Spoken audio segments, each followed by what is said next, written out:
Dinakip sa Alvarez sa Cavite ang dalawang itinutulong ng aabuso ng mga minor de edad habang kinukunan ng video. Nakatutok si Marisol Abdurrahman. For violation ng Naabutan pa ng mga otoridad ang isa sa dalawang suspect na nanunood ng malaswang palabas sa bahay nila sa Alvarez, Cavite nitong linggo. Pinasok ang nasabing bahay ng Women and Children Protection Center o WCPC at inaresto sa bisa ng search warrant ang mga suspect dahil sa ginagawa umano nilang sexual abuse sa mga bata. During the conduct ng on-site forensic examination, nakita ng mga forensic examiner natin na may mga laman, positive siya sa mga sisain.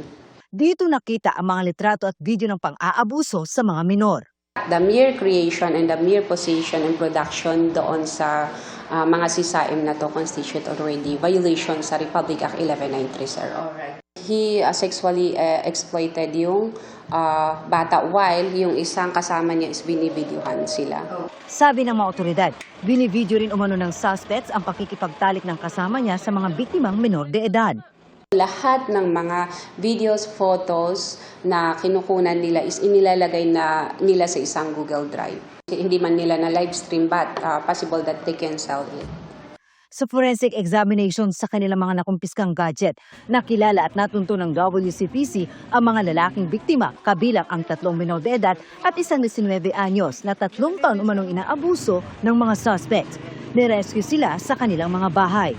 Hindi po alam ng mga magulang nila. Actually, parang nagulat sila at ngayon lang nila na-discover na yung mga anak nila were exploited na pala. Sa tingin ng WCPC, may iba pang nabiktima ang mga suspects na mula taong 2021 pa raw ng aabuso.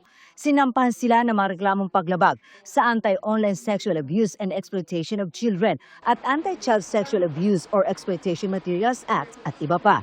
Sinusubukan pa namin kunin ang panig ng mga suspect. Para sa GMA Integrated News, Marisol Abdurrahman, nakatuto 24 oras.